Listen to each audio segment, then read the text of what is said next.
Selamat pagi pendengar di seluruh Indonesia. Sungguh hari ini kita ucapkan syukur kepada Tuhan karena kasih karunia-Nya kita diberi kehidupan lagi satu hari.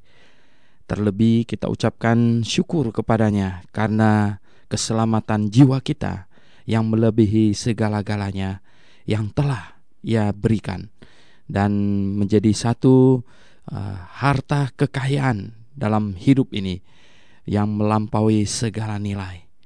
Pendengar yang kami kasihi di dalam Yesus Kristus, acara Through the Bible dari Injil Matius hingga Kitab Wahyu hari ini tiba di Injil Lukas pasal yang ke-12. Injil Lukas pasal yang ke-12. Nah, sebelumnya mari kita berdoa terlebih dahulu. Bapa di sorga, kami mengucap syukur atas kasih-Mu kepada kami, atas kasih-Mu yang telah menciptakan kami manusia yang bisa berpikir, dan diberikannya kepada kami firman-Mu yang tertulis untuk kami pikirkan. Dengan demikian lengkaplah kami yang diberi pikiran dan diberi firman untuk dipikirkan. Dan pagi hari ini kiranya Engkau menolong kami untuk memakai pikiran yang Kau berikan pada kami untuk memikirkan firman-Mu. Terima kasih Bapa di sorga. Dalam nama Tuhan Yesus Kristus kami berdoa. Amin. Oke, Pak Alki Tomboku akan membantu kita membaca dari ayat 1 hingga ayat yang ke-34. Ayat 1 hingga ayat yang ke-34 dari Injil Lukas pasal yang ke-12. Sementara itu beribu-ribu orang banyak telah berkerumun sehingga mereka berdesak-desakan. Lalu Yesus mulai mengajar pertama-tama kepada murid-muridnya, katanya, "Waspadalah terhadap ragi, yaitu kemunafikan orang Farisi. Tidak ada sesuatu pun yang tertutup yang tidak akan dibuka, dan tidak ada sesuatu pun yang tersembunyi yang tidak akan diketahui. Karena itu apa yang kamu katakan dalam gelap akan kedengaran dalam terang, dan apa yang kamu bisikan ke telinga di dalam kamar akan diberitakan dari atas atap rumah. Aku berkata kepadamu, hai sahabat-sahabatku, janganlah kamu takut terhadap mereka yang dapat membunuh tubuh dan kemudian tidak dapat berbuat apa-apa lagi. Aku akan menunjukkan kepada kamu siapakah yang harus kamu takuti. Takutilah dia yang setelah membunuh mempunyai kuasa untuk melemparkan orang ke dalam neraka. Sesungguhnya aku berkata kepadamu, takutilah dia. Bukankah burung pipit dijual 5 ekor 2 duit? Sungguh pun demikian tidak seekor pun daripadanya yang dilupakan Allah. Bahkan rambut kepala pun terhitung semuanya. Karena itu jangan takut, karena kamu lebih berharga daripada banyak burung pipit. Aku berkata kepadamu, setiap orang yang mengakui aku di depan manusia, Anak Manusia juga akan mengakui dia di depan malaikat-malaikat Allah. Tetapi barang siapa menyangkal aku di depan manusia, ia akan disangkal di depan malaikat-malaikat Allah. Setiap orang yang mengatakan sesuatu melawan Anak Manusia, ia akan diampuni. Tetapi barang siapa menghujat Roh Kudus, ia tidak akan diampuni. Apabila orang menghadapkan kamu kepada majelis-majelis atau kepada pemerintah-pemerintah dan penguasa-penguasa, janganlah kamu khawatir bagaimana dan apa yang harus kamu katakan untuk membela dirimu. Sebab pada saat itu juga Roh Kudus akan mengajar kamu apa yang harus kamu katakan." Seorang dari orang banyak itu berkata kepada Yesus, "Guru, katakanlah kepada saudaraku supaya ia berbagi warisan dengan aku." Tetapi Yesus berkata kepadanya, "Saudara siapakah yang telah mengangkat aku menjadi hakim atau pengantara atas kamu?" Katanya lagi kepada mereka, "Berjaga-jagalah dan waspadalah terhadap segala ketamakan, sebab walaupun seorang berlimpah-limpah hartanya, hidupnya tidaklah tergantung daripada kekayaannya itu." Kemudian ia mengatakan kepada mereka suatu perumpamaan, katanya, "Ada seorang kaya, tanahnya berlimpah-limpah hasilnya, lalu bertanya dalam hatinya, apakah yang harus aku perbuat? Sebab aku tidak mempunyai tempat di mana aku dapat menyimpan hasil tanahku." Lalu katanya, "Inilah yang akan aku perbuat. Aku akan merombak lumbung-lumbungku, dan aku akan mendirikan yang lebih besar, dan aku akan menyimpan di dalamnya segala gandum dan barang-barangku. Sesudah itu aku akan berkata kepada jiwaku, jiwaku, ada padamu banyak barang tertimbun untuk bertahun-tahun lamanya. Beristirahatlah, makanlah, minumlah dan bersenang-senanglah. Tetapi firman Allah kepadanya, hai engkau orang bodoh, pada malam ini juga jiwamu akan diambil daripadamu, dan apa yang telah kau sediakan, untuk siapakah itu nanti? Demikianlah jadi dengan orang yang mengumpulkan harta bagi dirinya sendiri, jikalau ia tidak kaya di hadapan Allah. Yesus berkata kepada murid-muridnya, karena itu aku berkata kepadamu, janganlah khawatir akan hidupmu, akan apa yang hendak kamu makan, dan janganlah khawatir pula akan tubuhmu, akan apa yang hendak kamu pakai. Sebab hidup itu lebih penting daripada makanan, dan tubuh itu lebih penting daripada pakaian. Perhatikanlah burung-burung gagak yang tidak menabur dan tidak menuai, dan tidak mempunyai gudang atau lumbung, namun demikian diberi makan oleh Allah. Betapa jauhnya kamu melebihi burung-burung itu. Siapakah di antara kamu yang karena kekhawatirannya dapat menambahkan sehasta pada jalan hidupnya? Jadi, jikalau kamu tidak sanggup membuat barang yang paling kecil, mengapa kamu khawatir akan hal-hal lain? Perhatikanlah bunga bakung yang tidak memintal dan tidak menenun.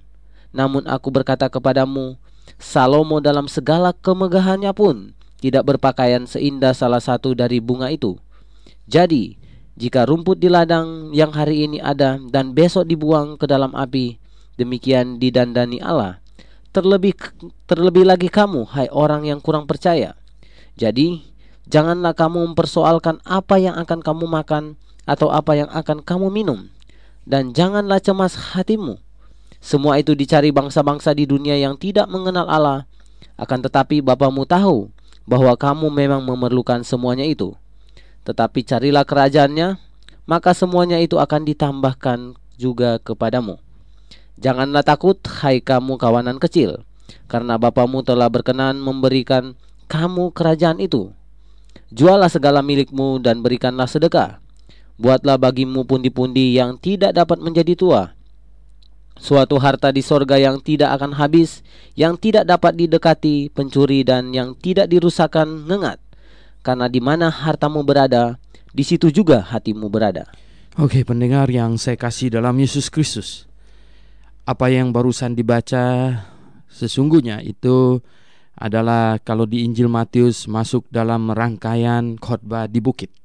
Pendengar yang saya kasih dalam Tuhan, Tuhan Yesus mengajar kepada murid-muridnya dari perikop ayat 1 hingga ayat yang ke-12, yaitu bahwa apa yang tertutup, pertama dia katakan kepada murid-muridnya, apa yang tertutup akan dinyatakan secara terbuka. Dan dia berpesan kepada murid-muridnya untuk mewaspadai ragi orang Farisi. Ragi orang Farisi. Nah, sebagaimana di tempat lain, demikian juga di tempat ini, ragi selalu dipakai untuk mengumpamakan tentang pengaruh yang negatif. Ragi yang membuat roti tepung gandum menjadi khamir, ya. Ragi inilah yang membawa pengaruh negatif. Jadi ragi orang Farisi atau pengaruh negatif dari orang Farisi. Nah, pengaruh negatif orang Farisi yang bagaimanakah? Yaitu kemunafikan di sini dikatakan. Kemunafikan orang orang Farisi ini, ya. Kemunafikannya apa? Yaitu bahwa mereka sesungguhnya mengajarkan sesuatu demikian, namun mereka sendiri tidak melakukannya demikian. Itu munafik, ya. Jadi munafik juga bisa termasuk apa yang mereka akui sebagai benar, tetapi mereka tidak mengajarkan itu dan tidak menjalankan itu. Pendengar yang saya kasih dalam Tuhan, satu hal yang sangat saya sedihkan adalah ketika mengadakan seminar, hampir semua peserta berkata bahwa apa yang diajarkan dalam seminar itu baik, katanya. Benar, ini sesuai dengan Alkitab. Tetapi kemudian mereka akhirnya kembali lagi ke di mana lingkungannya atau ke habitatnya. Akhirnya mereka tetap lagi mengajarkan hal yang menjadi kebiasaan mereka, atau mengajarkan sesuai dengan yang dipatokkan oleh organisasi mereka. Jadi pendengar yang saya kasih dalam Tuhan Yesus, sepatutnya Tentu, jikalau apa yang telah mereka dengar itu benar sesuai dengan Alkitab, mereka harus berani bertindak, mereka harus berani ambil keputusan. Ini bukan demi saya, tentu, ini adalah demi Tuhan, demi yang mempunyai firman itu. Nah, pendengar yang saya kasih dalam Yesus Kristus, kemudian kita lihat katanya, sesungguhnya di dalam mereka menyatakan segala sesuatu secara terbuka, tentu berkaitan dengan itu, maka mereka tidak perlu takut kepada orang yang dapat membunuh tubuh saja, tetapi yang tidak berkuasa atas manusia. Nah, yang Tuhan bilang, aku tunjukkan kepadamu siapa yang patut kamu takuti, yaitu engkau patut takut kepada Dia yang sanggup membunuh tubuh sekaligus sanggup melemparkan jiwamu ke neraka. Nah, itu yang patut engkau takuti. Jadi pendengar yang saya kasih dalam Tuhan Yesus, memang logis sekali ya. Siapa yang patut kita takut? Yang patut kita takut adalah yang paling berkuasa sesungguhnya. Itulah yang patut kita takuti. Yaitu siapa? Yaitu takut kepada Allah pencipta langit dan bumi. Takut kepada Dia yang maha kuasa. Kalau Dia melindungi, maka terlindungilah kita. Kalau Dia memelihara kita, maka terpeliharalah kita. Dan Tuhan Yesus memakai perumpamaan dengan burung pipit katanya. Burung pipit dijual 5 ekor 2 duit. Gitu. Ini murah sekali tentu. Ya. Tetapi kata Tuhan, ya 1 ekor pun, ya tidak seekor pun daripadanya yang dilupakan Allah. Ya. Nah, oleh sebab itu katanya kita jauh lebih berharga dari burung pipit. Ya, manusia tentu jauh lebih berharga dari burung pipit, karena manusia diciptakan sesuai dengan gambar dan peta Allah. Maka manusia jauh-jauh lebih berharga. Nah, jikalau Allah tidak melupakan 1 ekor burung pipit pun, ya, maka Dia pasti tidak akan melupakan tiap-tiap pribadi manusia. Oleh sebab itulah ya, maka kita perlu menyadari, ya, memahami betapa care-nya Allah, betapa pedulinya Allah kepada tiap-tiap pribadi sesungguhnya. Nah, firman-Nya yang tertulis yang hari ini ada di tangan kita, yang dibahas oleh kita, itu adalah menunjukkan kasih karunia Allah, menunjukkan betapa Dia peduli kepada kita, sehingga Dia memberikan firman-Nya untuk menuntun kita, pertama-tama untuk supaya kita bisa mengenal pencipta kita, Allah yang mengasihi kita, mengenal jalan keselamatan supaya kita bisa lepas dari hukuman dosa dan bisa kembali ke sorga, dan mengenal segala sesuatu yang Ia singkapkan bagi kita melalui firman-Nya. Nah, pendengar yang saya kasih dalam Yesus Kristus, terus dikatakan barang siapa yang mengakui anak manusia di hadapan manusia, maka ia akan mengakuinya di hadapan malaikat-malaikatnya, tentu pada saat penghakiman nanti. Dan barang siapa yang menyangkal anak manusia di hadapan manusia, ia akan menyangkalnya nanti di penghakiman. Jadi pendengar yang saya kasih dalam Tuhan Yesus, tidak benar kalau dikatakan manusia tidak akan menyangkal ini Tuhan Yesus. Ya, ada yang menyangkal. Dan setelah manusia diciptakan, manusia diberi kehendak bebas. Sesudah manusia jatuh ke dalam dosa, apakah manusia kehilangan kehendak bebas? Masih ada. Kita masih bisa memilih mau beriman, mau bertobat, percaya kepada Yesus atau tidak. Nah, setelah seseorang bertobat dan percaya kepada Tuhan Yesus, masihkah manusia memiliki kehendak bebas? Atau sudah hilang kehendak bebasnya? Oh tidak, masih ada juga. Nah, oleh sebab itu, nah bisakah seseorang menyangkal Tuhan? Oh bisa, cuman ya saya bilang orang itu mungkin terlalu bodoh ya, terlalu bodoh sekali. Karena apa? Ya, kita katakan ini menyangkal Tuhan ya dengan alasan apapun juga, apalagi banyak di antara orang yang menyangkal Tuhan hanya untuk urusan sepele, misalnya karena ingin kawin, dan lain sebagainya. Itu terlalu murah ya. Itu bagaikan menukarkan mutiara yang indah dengan hanya sebiji coklat saja mungkin, Jadi terlalu murah. Nah, pendengar yang saya kasih dalam Yesus Kristus, katanya di sini, kemudian apabila orang menghadapkan kamu, katanya, ke majelis-majelis agama, ya, karena kamu tidak menyangkal Tuhan, ya, kamu jangan takut, katanya, jangan takut. Apa yang kamu harus bicarakan. Nah, banyak orang salah paham dengan ayat ini, berpikir bahwa kita berkhotbah pun tidak usah pakai persiapan. Oh, ini bukan bicara tentang itu. Ini bicara kita secara mendadak ditangkap. Jadi kita jangan khawatir tentang apa yang harus kita katakan atau jawab apa yang harus diberikan kepada orang yang menginterogasi kita. Karena apa? Karena kita hanya perlu berkata dengan sejujur-jujurnya. Nah, inilah kita apa adanya, sejujur-jujurnya. Karena ya barang siapa yang dianiaya demi Tuhan, maka tentu upahnya akan besar di sorga, ya. Nah, pada saat itu katanya Roh Kudus akan mengajar kamu apa yang harus kamu katakan. Jadi ayat ini dipakai salah oleh banyak orang dengan mengacaukan, dengan menghinakan pendidikan, tidak menghargai didikan. Padahal di dalam Amsal, di dalam kitab Amsal, ulang-ulang dikatakan didikan itu adalah perlu, bahkan sangat-sangat perlu. Nah, oleh sebab itu kita tahu bahwa diperlukannya sekolah teologi yang benar, ya, yang sungguh-sungguh mengajar, bukan yang sekedar menjual ijazah saja, ya, tetapi yang sungguh-sungguh mengajar dengan serius, karena Tuhan mau ada satu pelajaran. Oleh sebab itu dia katakan di dalam amanat agungnya, menjadikan sekalian bangsa muridnya, dan kemudian ajarlah mereka. Jadi ada proses belajar dan mengajar yang baik. Bukan seperti ini. Ini maksudnya, ayat ini maksudnya adalah kalau kita ditangkap secara mendadak, kita tidak perlu amat khawatir apa yang harus kita katakan.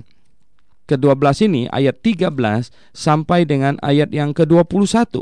Nah, Lembaga Alkitab Indonesia memberi judul perikop ini dengan orang kaya yang bodoh. Perikop ini dimunculkan karena atau Tuhan Yesus menjawab, ya, seorang yang datang kepadanya yang minta supaya dia berbagi warisan dengan saudaranya itu.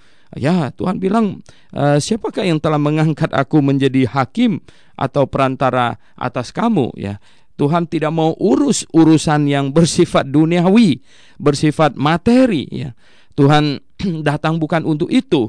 Ya, oleh sebab itu Tuhan sebenarnya memakai perumpamaan berikut, dan kata-kata Tuhan itu sesungguhnya sangat tajam untuk mengkritiknya. Karena kemudian Tuhan berkata, berjaga-jagalah dan waspadalah terhadap segala ketamakan, ya. Sebab walaupun seorang berlimpah-limpah hartanya, hidupnya tidaklah tergantung daripada kekayaannya itu. Jadi berjaga-jagalah terhadap segala bentuk ketamakan. Nah, pendengar yang saya kasih dalam Yesus Kristus, sungguh adalah sesuatu yang patut kita renungkan.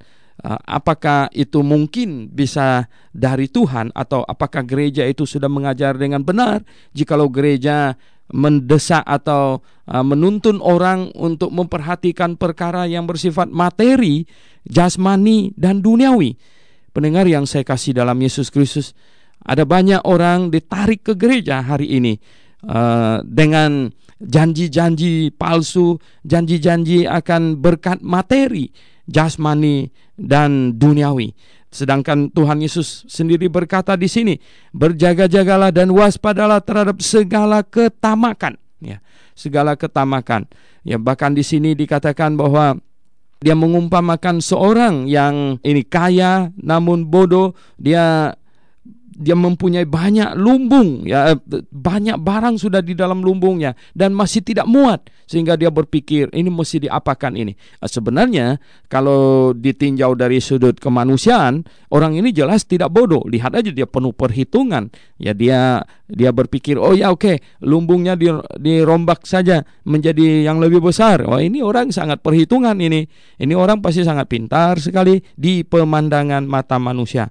Tetapi di pemandangan mata Allah adalah orang yang memperhatikan perkara materi, orang yang mengutamakan hal materi. Ini orang bodoh, ya. Mengapa? Karena dia tidak memperhatikan sesuatu yang lebih bernilai. Jadi pendengar yang saya kasih dalam Yesus Kristus, jikalau misalnya seseorang menukarkan mutiara hitam. Pernahkah Anda melihat mutiara hitam? Ya, mutiara hitam dengan sebiji coklat. Mungkin coklat lebih mengkilap daripada mutiara hitam itu. Wah, kita Orang yang mengerti akan nilai mutiara akan berkata, bodoh sekali ini. Ini orang bodoh ya. Tetapi dia yang memperhatikan yang kekinian, sesuatu yang bersifat sementara dan yang saat itu, dia berpikir mutiara itu bisa diapakan, ya loh. Yang penting sekarang dia bisa makan. Coklat itu bisa dimakannya segera. Nah, pendengar yang saya kasih dalam Yesus Kristus, memang apakah harta dunia ini berguna? Oh ya, sangat berguna, ya toh. Anda bisa pakai untuk menikmati, beli mobil yang mewah, rumah yang besar dan mewah, dan Anda bisa pergi kemana, jalan kemana saja. Apakah harta dunia ada guna? Oh ya, ada guna. Tetapi ya, jikalau dibandingkan, dengar baik-baik, jikalau dibandingkan dengan harta rohani, harta surgawi yang bersifat kekal, ya, jikalau dibandingkan dengan kemuliaan yang akan Tuhan tukarkan dengan semua pengorbanan kita, dibandingkan dengan kemuliaan yang Tuhan akan tukarkan dengan setiap persembahan materi kita yang kita pakai untuk Dia, maka materi di muka bumi ini tidak ada arti apa-apa lagi, sedikit pun. Nah, oleh sebab itu Tuhan menilai orang kaya ini yang memperhatikan perkara atau memperhatikan kekayaan materi duniawi ini adalah orang yang bodoh, karena dia tidak memahami nilai dari kekayaan rohani di sorga nanti. Dia tidak memahami itu, dan tentu dia adalah orang yang bodoh. Nah, oleh sebab itu pendengar yang saya kasih dalam Yesus Kristus, kita perlu materi untuk pakai di dunia ini, ya secukupnya. Tetapi kita perlu menyimpannya untuk di sorga nanti. Jikalau Anda percaya ada sorga, jikalau Anda percaya akan pergi ke sorga, maka Anda perlu ya mentransfer ya sebagian, bahkan seharusnya sebagian lebih besar dari apa yang kau miliki ke sorga, karena kita akan tinggal lebih lama di sana. Karena kita di dunia ini bersifat sementara, kita memerlukannya di dunia ini, tapi untuk dipakai sementara. Nah, pendengar yang saya kasih dalam Tuhan, ayat 22 sampai dengan ayat yang 34, di sini Tuhan Yesus mengajarkan tentang hal kekhawatiran, bahwa kita seharusnya tidak terlalu khawatir. Ini sama dengan khotbah di bukit yang di dalam Injil Matius pasal yang ke-6 ya. Dia berkata, lihatlah ya burung-burung yang tidak pernah menabur, tetapi dia selalu ada kecukupan ya. Karena Tuhan sudah mengatur siklus ini, alam semesta ini.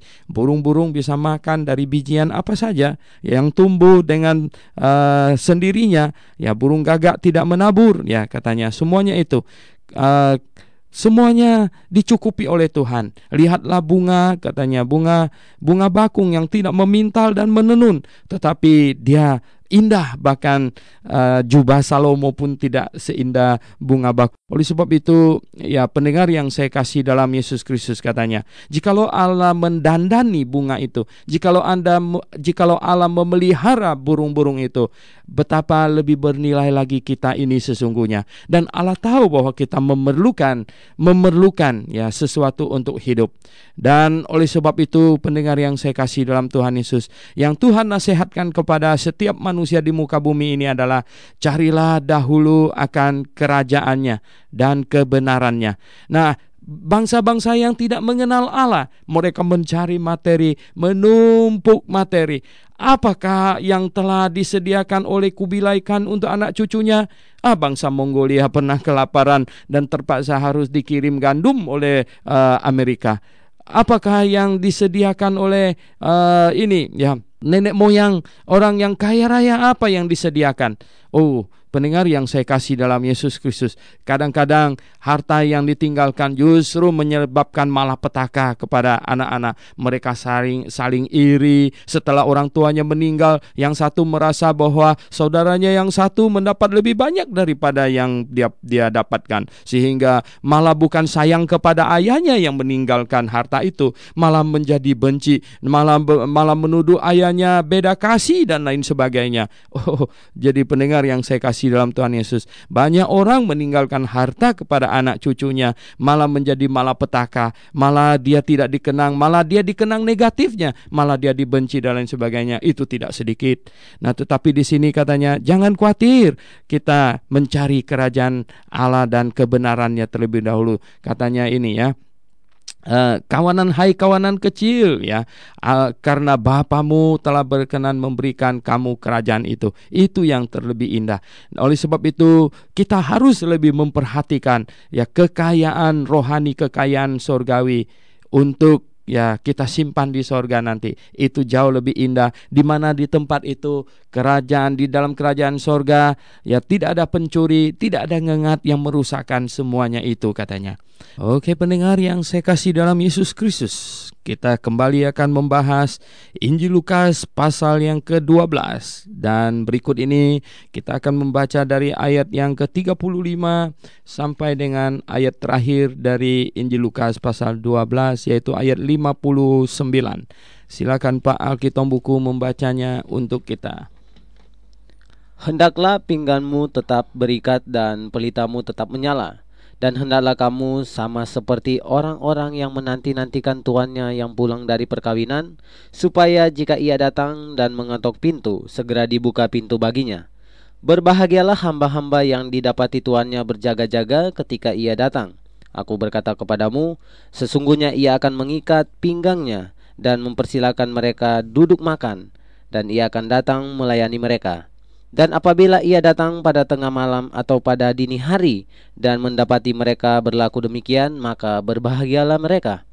Tetapi ketahuilah ini, jika tuan rumah tahu pukul berapa pencuri akan datang, ia tidak akan membiarkan rumahnya dibongkar.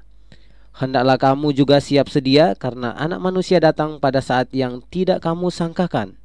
Kata Petrus, Tuhan, kamikah yang engkau maksudkan dengan perumpamaan itu, atau juga mereka semua orang? Jawab Tuhan, jadi siapakah pengurus rumah yang setia dan bijaksana yang akan diangkat oleh tuannya menjadi kepala atas semua hambanya untuk memberikan makanan kepada mereka pada waktunya? Berbahagialah hamba yang didapati tuannya melakukan tugasnya itu ketika tuannya itu datang. Aku berkata kepadamu, sesungguhnya tuannya itu akan mengangkat dia menjadi pengawas segala miliknya.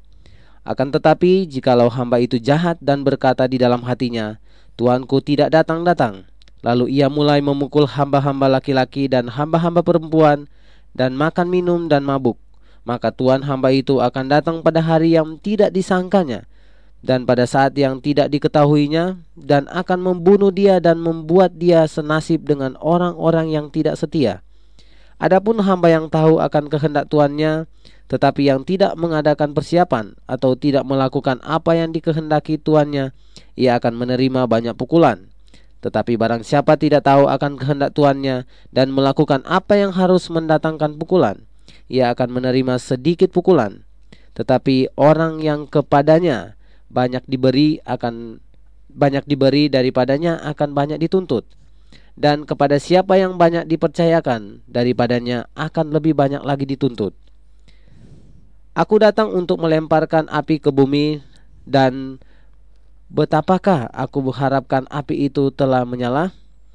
Aku harus menerima baptisan, dan betapakah susahnya hatiku sebelum hal itu berlangsung. Kamu menyangka bahwa aku datang untuk membawa damai di atas bumi?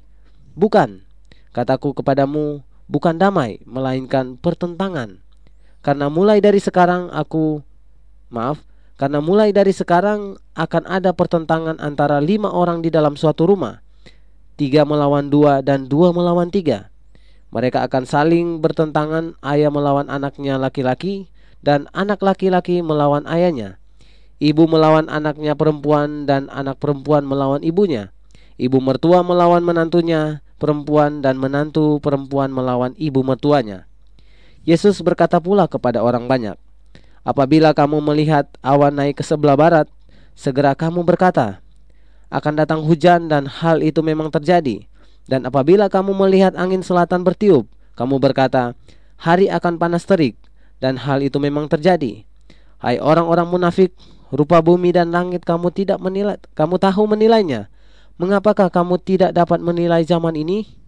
Dan mengapakah engkau juga tidak memutuskan sendiri apa yang benar?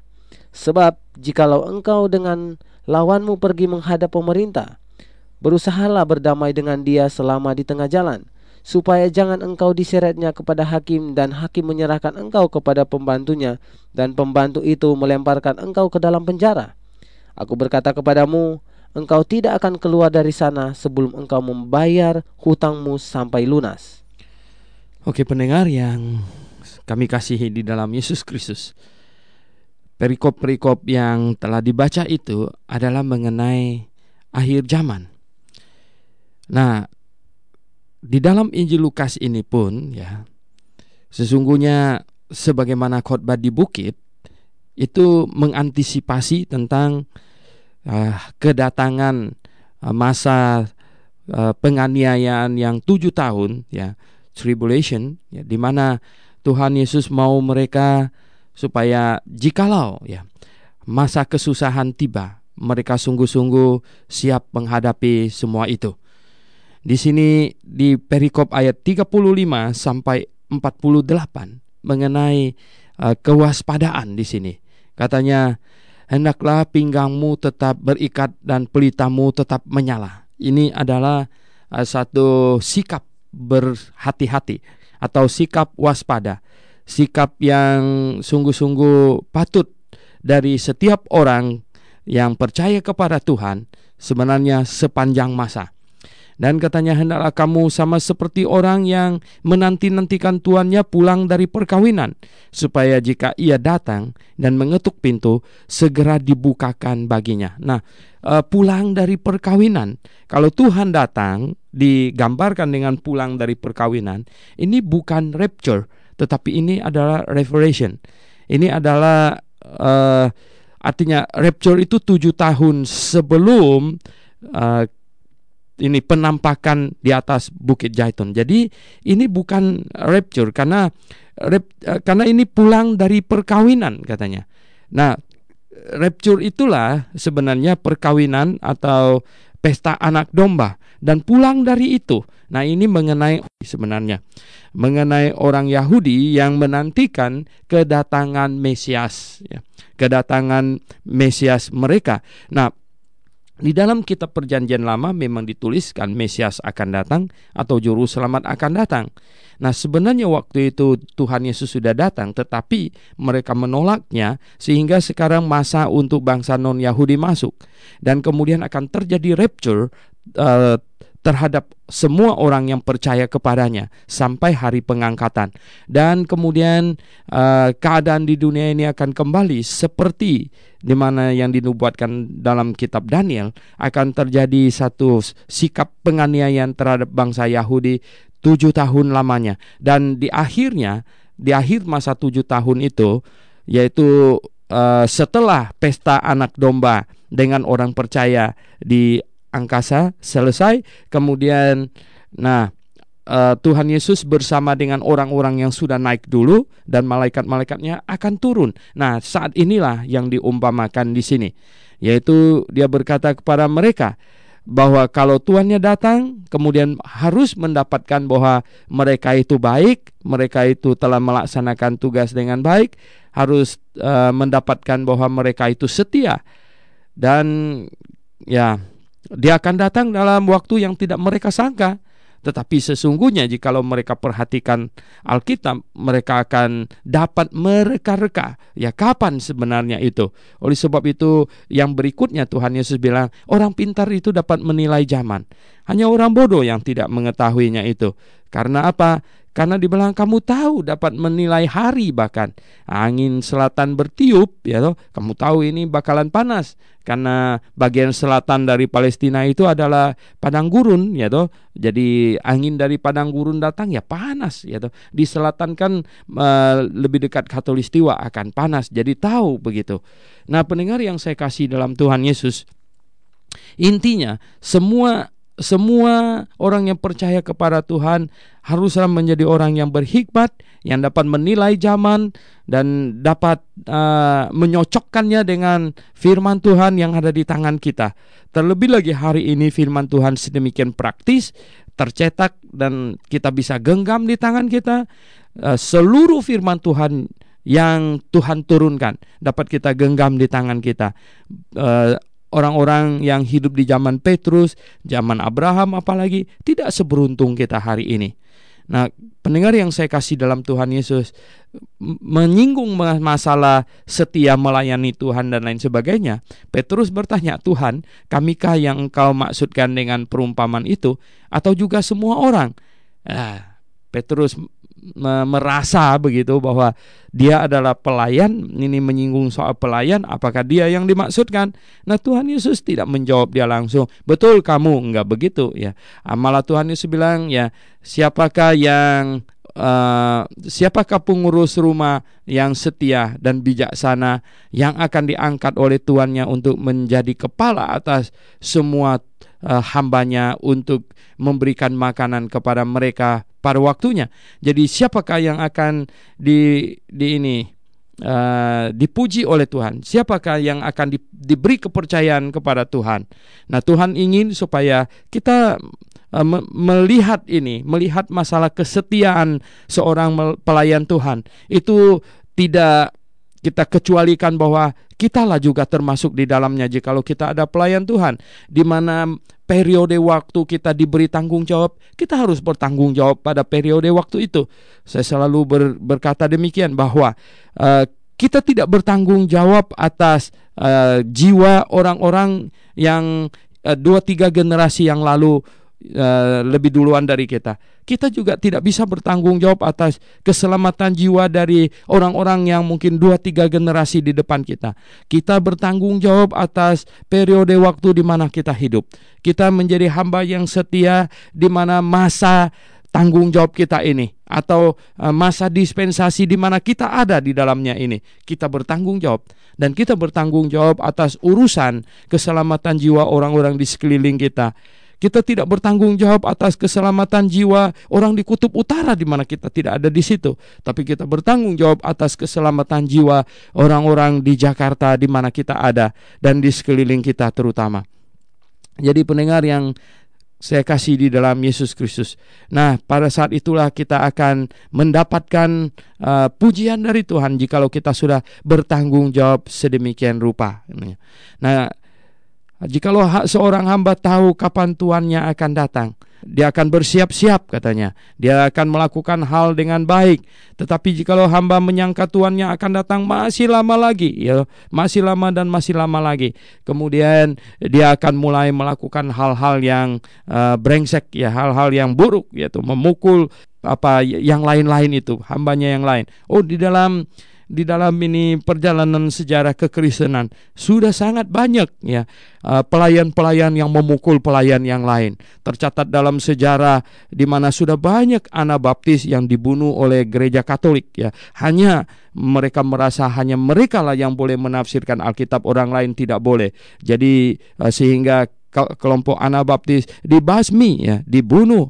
Dan tercatat juga dalam sejarah kekristenan, ya, bahwa John Calvin membunuh banyak orang yang mendirikan gereja ya Reform dan Presbyterian.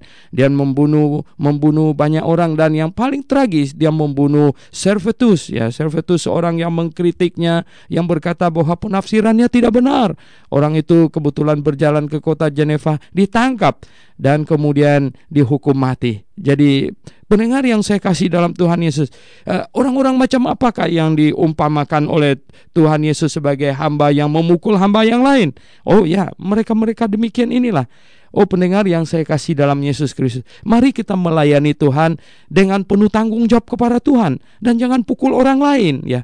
Kita sungguh bertanggung jawab kepada Tuhan. Lalu mengenai misalnya katanya jangan mengatakan orang lain salah. Kalau kita mengatakan orang lain salah, kemudian dia tangkap kita dan bunuh kita. Padahal Tuhan sudah bilang tadi itu, apa yang tersembunyi akan dinyatakan. Ya, jangan khawatir.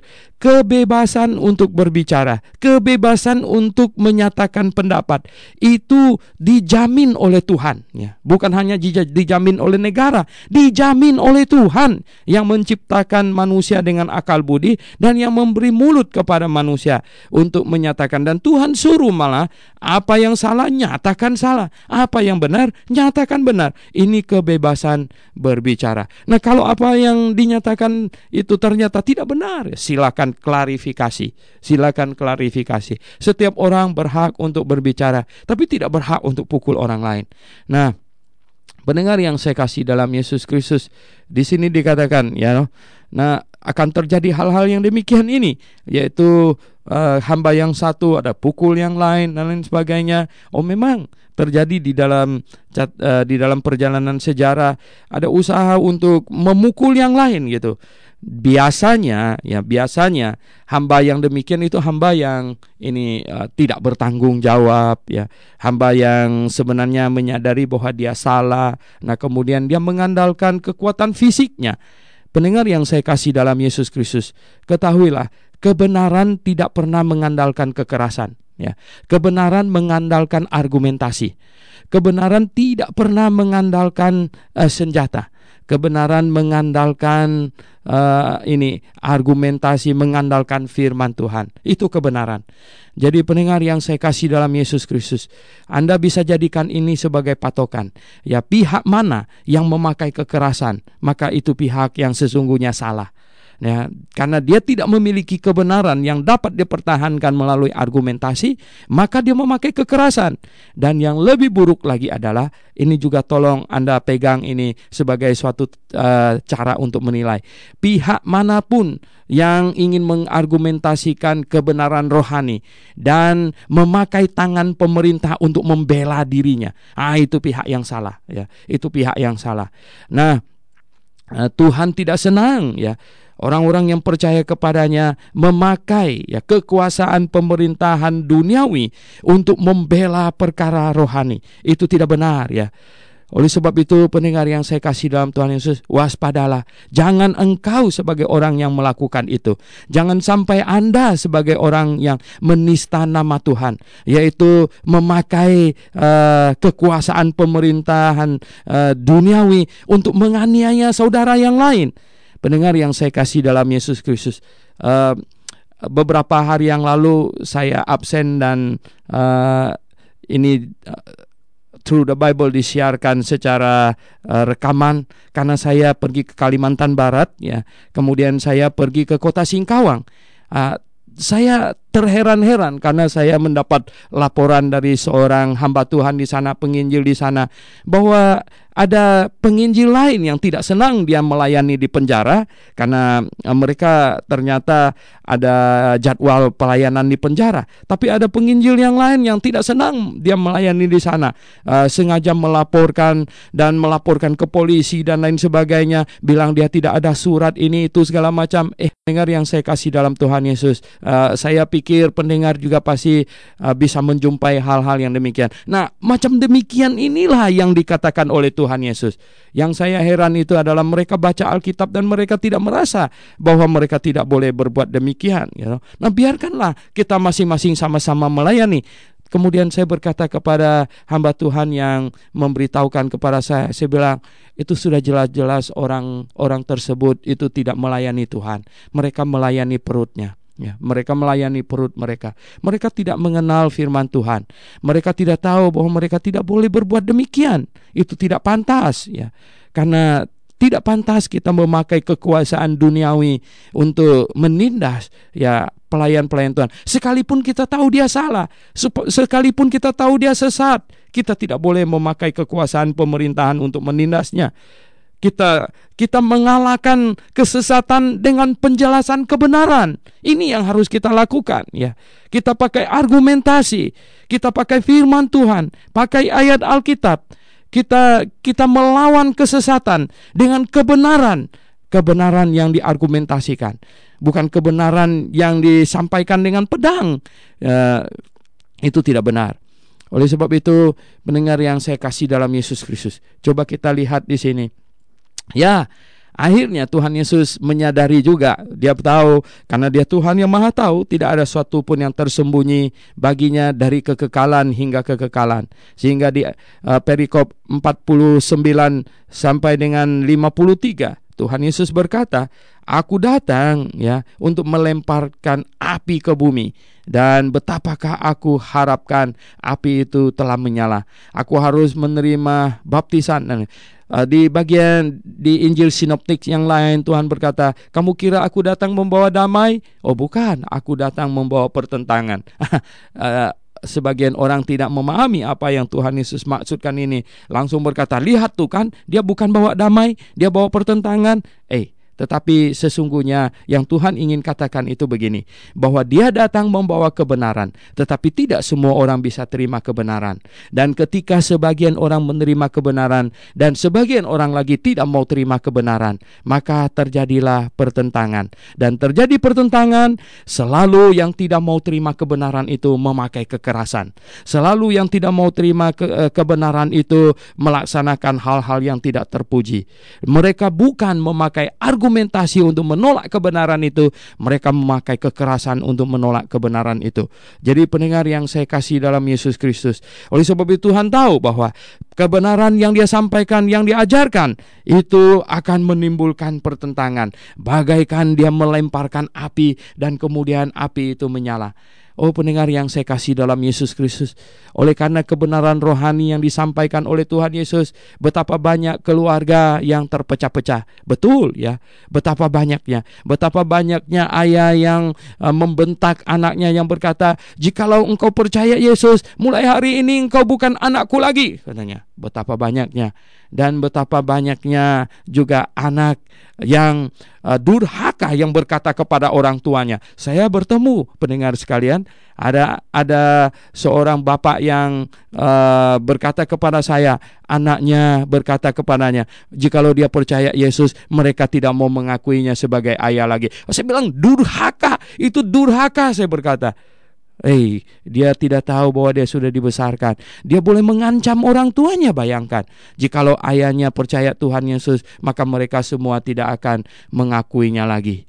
Aduh, saya bilang, ada orang berani berbuat demikian. Nah, pendengar yang saya kasih dalam Tuhan, Tuhan sudah lihat itu, Tuhan tahu itu akan terjadi. Oleh sebab itu Tuhan berkata, memang malaikat pernah bernyanyi di awan di atas, para gembala berkata, damai di bumi, katanya, bagi mereka yang menyambut damai itu. Tentu damai di bumi, katanya ya, damai di bumi. Tuhan Yesus mau membawa damai di bumi, tetapi banyak manusia yang menolak kebenaran yang disampaikan. Nah, yang menolak itulah biasanya memakai kekerasan dan memakai ancaman.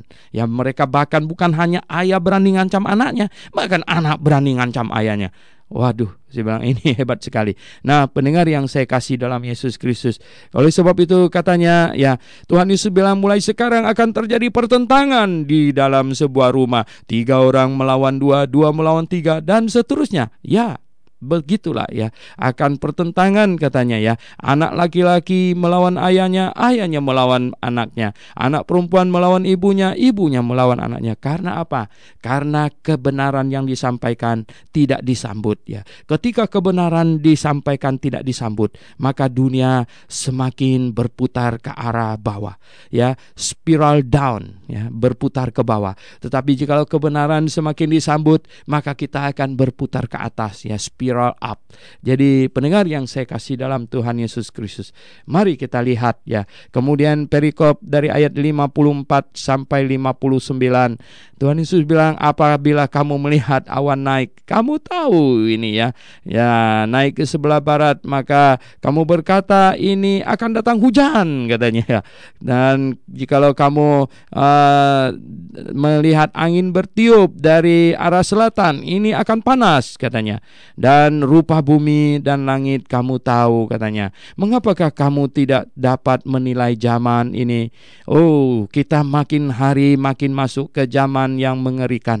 Pendengar yang saya kasih dalam Yesus Kristus, saya baru adakan seminar pada hari Sabtu yang lalu di Serpong yang membahas tentang akhir zaman. Pendengar yang saya kasih dalam Tuhan Yesus, jikalau Anda memperhatikan tanda-tanda zaman, maka Anda tahu bahwa kedatangan Tuhan Yesus di angkasa, yaitu hari pengangkatan rapture, sudah semakin dekat. Sungguh sudah semakin dekat. Itu bisa besok, itu bisa lusa, bahkan itu bisa hari ini. Karena tanda-tandanya sungguh nyata bagi kita. Oleh sebab itu pendengar yang saya kasih dalam Tuhan Yesus, marilah kita lebih waspada lagi. Marilah kita dengan hikmat dari Tuhan kita menilai zaman ini, dan kita sungguh-sungguh menjadi seorang yang penuh hikmat. Dan Kita lihat nih, mengapakah engkau juga tidak memutuskan sendiri apa yang benar? Ini ayat 57 penting. Banyak orang memutuskan tentang apa yang benar tergantung kepada orang lain. Banyak orang yang tahu kebenaran tetapi tidak berani keluar dari kelompoknya. Karena apa? Karena akan diancam. Oh, pendengar yang saya kasih dalam Tuhan Yesus, saya bertemu dengan banyak orang yang terpaksa harus melarikan diri dari keluarganya. Ketika saya pergi ke Manado KKR banyak tahun yang lalu, saya bertemu dengan satu orang, karena saya tahu dia bukan orang Manado. Saya bilang, bagaimana Bapak bisa sampai di sini, melayani Tuhan? Dan dia kasih tahu dia berasal dari satu daerah. Saya minta dia cerita bagaimana. Oh, dia bilang pada waktu dia ikut-ikutan temannya pergi ke gereja, kemudian dia percaya Tuhan Yesus, dan ketika dia pulang, dia bersuka cita sekali, dia percaya kepada Tuhan Yesus, dia diselamatkan. Dia tidak tahu bahwa keluarganya tidak akan terima. Dia pulang, dia bercerita dengan penuh sukacita bahwa dia sudah percaya kepada Yesus. Apa yang terjadi? Kemudian malam-malam jam 9 lewat, keluarganya berkumpul di ruang tamu, dan dia mendengar mereka cerita bahwa malam itu dia akan dihabisin oleh mereka. Wah, dia dengar. Kemudian dia buka jendela kamarnya dan dia loncat dari situ dan dia lari. Dan kemudian dia lari sampai ke Manado. Dia cerita kepada saya demikian. Nah, pendengar yang saya kasih dalam Yesus Kristus. Nah, inilah lihat ya, pertentangan yang Tuhan Yesus sudah nubuatkan ini.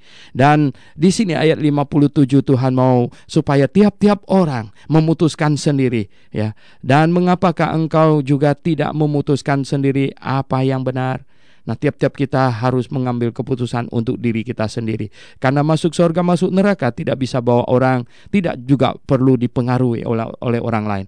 Katanya, sebab jikalau engkau dengan lawanmu pergi ya menghadap pemerintah, berusahalah berdamai dengan dia selama di tengah jalan. Artinya begini, ketika kita ada urusan, ketika kita berbuat salah, ketika kita sedang dihadapkan ke pemerintah pun, kita harus berusaha damai selagi kita masih di perjalanan. Nah, demikian juga lah sebelum kita dihadapkan kepada pengadilan akhir, sebelum kita dihadapkan kepada Allah, hendaknya kita berhikmat, hendaklah kita berpikir, hendaklah kita mengintrospeksi. Kalau saya salah, saya harus cepat menyelesaikan kesalahan itu sebelum saya mencapai pengadilan Allah. Pendengar yang saya kasih dalam Yesus Kristus. Nah, pembahasan kita sampai di sini. Kita berdoa. Bapa di sorga, terima kasih untuk kasih setiamu, untuk firman-Mu yang ada di tangan kami, sehingga kami bisa berjalan sesuai dengan petunjuk firman-Mu. Terima kasih Tuhan, pimpinlah hidup kami, supaya kami sungguh ketika masih di dunia ini, ketika kami belum dibawa Engkau ke sorga, kami dapat berjalan sesuai dengan ketetapan-Mu di muka bumi ini. Kami berdoa dalam nama Tuhan Yesus Kristus. Amin. Nah, pendengar yang saya kasih dalam Yesus Kristus, kita tahu bahwa kita akan membahas Alkitab ini through the Bible sampai kitab Wahyu. Oleh sebab itu, jikalau Anda mau melayani Tuhan supaya teman-teman Anda mendapat berkat, beritahukan kepada mereka, SMS mereka. Ini adalah sebuah pelayanan. Anda bisa kasih tahu mereka ada pelajaran Alkitab through the Bible, tiap hari satu pasal dari Injil Matius sampai kitab Wahyu, dan kita tiba di Injil Lukas pasal 12. Hari Senin kita akan masuk ke Injil Lukas pasal yang ke-13.